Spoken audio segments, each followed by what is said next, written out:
Bonjour Champangui, bonjour à tout le monde, c'est votre Ntoumouane Swadi Kimbaze. Aujourd'hui est une journée magnifique puisque, comme vous le savez, nous sommes en train de nous approcher du nouveau cycle de la supramorphose, le cycle de la renaissance des immortels. Il est important pour nous de pouvoir entrer dans la codification des enseignements des anciens et la compréhension des messages que les aînés nous ont légués depuis des siècles et des millénaires. Chers Olampangui, j'aimerais vous parler d'un code, d'une formule multidimensionnelle concernant la conscience divine de celle que nous appelons Ma'ama Nkosi, la lionne Sekhmet et sa lumière divine. Beaucoup d'entre nous, en effet, comme vous le constatez, parlent aujourd'hui de cette conscience sacrée que j'ai abordée à travers Nkosi révélé. Pour ceux qui l'ont déjà eu sur le site de notre école, vous devez savoir que tout a commencé en effet par une trahison. Parce qu'il fut un temps, en effet, à l'aube des dynasties, dans l'ancienne époque, à la période des anciens, où des êtres supérieurs, que les humains sur la terre considéraient comme des dieux, marchaient parmi les hommes, où Ré, celui qu'on appelle le dieu soleil, régnait en pharaon terrestre. En effet, la personnification des consciences supérieures. Il y a eu un moment de l'histoire de l'humanité où nos guides prenaient des formes humaines, comme c'est toujours le cas jusqu'à aujourd'hui, et ils venaient visiter la terre. Et à l'époque des anciens, ils régnaient comme des pharaons physiquement dans nos civilisations. Mais le temps implacable, même pour ces êtres-là, fit vieillir la source divine. Ses os de verre d'argent, sa chair d'or et ses cheveux de l'appui lazuli. La tradition nous enseigne que, voyant sa faiblesse apparaître, l'humanité ingrate, l'humanité de l'époque arrogante, commença à comploter, puisque Ré, comme étant le pharaon incarné, commençait à vieillir. Et dans l'ombre des temples et au coin des feux, les êtres humains, les hommes de la terre, commençaient à se moquer de Ré, oubliant que c'était sa lumière qui leur donnait vie, oubliant que la conscience du soleil noir, donc celui qu'on appelle Nembumba-Loa, incarné en tant qu'être humanoïde, et c'était sa présence qui faisait qu'on puisse vivre plus longtemps, qu'on puisse avoir une civilisation stable. Mais le fait que les siècles et les millénaires passaient et que Ré devait repartir dans sa position du soleil originel, l'humain commençait à comploter. Et donc, percevant cette trahison, où l'humain voulait même faire un coup d'état à son propre guide, à sa propre lumière supérieure, donc Ré, percevant en effet cette trahison, au plus profond de son cœur, il convoqua son œil. Alors, lorsqu'on dit ici que Ré va convoquer son œil, c'est part de lui-même qui veille et protège. En effet, ce dernier, notre conscience supérieure, décida que l'humanité devait être châtiée pour rétablir la mat, l'ordre cosmique, puisque l'humanité était en train de dévier de la lumière divine et pensait avoir une autre lumière hors de la lumière de la source. Et c'est là où l'œil de Ré, qu'il a invoqué, se détacha de son front et descendit en effet sur les sables de l'Afrique, de Kemet. Il prit la forme de celle que nous appelons Sekhmet, c'est-à-dire Ma'ama Nkosi. Et donc, Sekhmet, la puissante, est la manifestation de l'œil sacré de la source Ré, donc de Nembumba-Loa, la conscience du soleil. Et Sekhmet, donc Ma'ama Nkosi, était une lionne gigantesque. Son pelage, nous dit la tradition, brûlant comme le soleil, puisqu'elle est fille de Ré, fille du soleil. Et donc, son pelage brûlant comme le soleil de midi, son souffle pareil au vent du désert.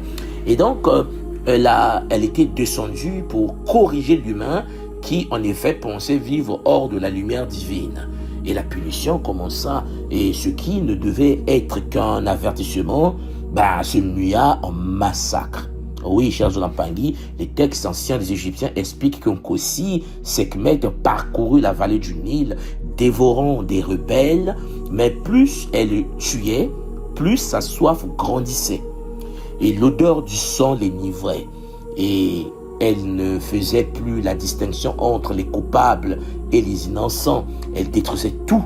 Elle détruisait ce qui était innocent et ce qui était coupable. Elle était devenue la destructrice incarnée.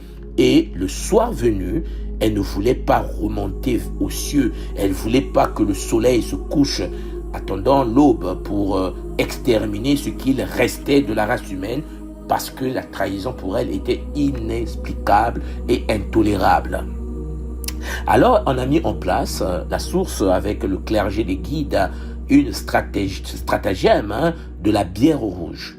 En effet, du haut de sa barque céleste, Ré observa le carnage de son œil, de sa fille, qui s'est incarnée pour mettre de l'ordre, son cœur s'emplit de regrets. Alors Ré voulait corriger ses enfants, non les anéantir, mais Sekhmet, la lionne, emportée par sa rage sanguinaire, n'écoutait plus aucun ordre. Et donc le Créateur dut alors user de ruse. Il ordonna à ses prêtres de l'île d'Éléphantine de broyer les grandes quantités d'ogre rouge, un pigment minéral, et de le mélanger à 7000 cruches de bière forte. Le but, c'était de mettre Sekhmet dans une position où elle devait se calmer. Et dans le silence de la nuit, alors que Nkosi, Sekhmet dormait, les serviteurs de Ré versèrent ce mélange dans les champs où la déesse devait reprendre sa chasse. Donc, au lever du soleil, nous dit la tradition, la plaine ressemblait à un immense lac de sang frais, scintillant sous la lumière. Et là, vous comprenez que elle a consommé cela, et au réveil, en effet, Sekhmet, Nkosi, vit ce qu'elle croyait être le sang de l'humanité. Rugissant de plaisir, elle se précipita et but goulûment. Elle but jusqu'à ce que la bière inonde ses sens. L'alcool fit son œuvre, son regard féroce se voila, ses pattes devinrent lourdes et la rage quitta son cœur, remplacée par une douce torpeur. Et oui, ivre et apaisée, elle s'endormit à nouveau. Et lorsqu'elle rouvrit les yeux, la lionne sanguinaire avait disparu. Les textes nous enseignent qu'à sa place se tenait une déesse rayonnante. La lionne s'est transmutée en une douce et sensuelle, la déesse Hathor. Elle ne désirait plus la mort, mais la célébration de la vie, la danse, la musique et l'amour. Elle revint vers Ré, donc la source de la lumière, non pas en guerrière, mais en tant que la dorée, c'est-à-dire celle qui apporte la joie au cœur des dieux et des hommes. Et donc la transmutation de Sekhmet en déesse Hathor, chers Olampangi, est due à ce phénomène de la transmutation à travers des rituels. Et donc, cependant, la nature féline de la déesse ne disparut plus, puisque Hathor était sous forme de vache. Et donc, chers Olampangi, Hathor, qui renfermait en elle Sekhmet, a appris à maîtriser sa puissance. Et pour veiller sur les hommes au quotidien, pour éviter que les hommes puissent une fois de plus tomber dans les dérives, elle prit une forme plus petite, plus familière, mais toujours vigilante. C'est celle de la déesse Bastet, la chatte Mbumba. Et oui, chers Olampangi, sous cette forme, la déesse Hathor, qui était Sekhmet, est devenue la chatte, et elle garda sa capacité à griffer l'ennemi, les serpents et les esprits mauvais, comme nous le savons, mais elle le fit pour protéger le foyer et les enfants, et non pour détruire le monde. C'est ainsi que l'Égypte antique, les Kamites de l'époque, comprit la nature du divin féminin. En effet, vous voyez que cette histoire mystique que je viens de vous conter, chers Olampangi, nous renvoie à la force du divin féminin, une force unique capable de brûler le monde sous les traits de Sekhmet, si l'on ne respecte pas l'ordre capable d'enchanter la vie sous les traits d'Hathor, la déesse Mayangi, quand on l'honore est capable de protéger la maison sous les traits de la déesse chatte Bastet, quand on l'aime. Donc, mes Zolampangi, vous comprenez qu'en effet, une même énergie avec 3 possibilités, et cela se manifeste dans différents états de l'être humain.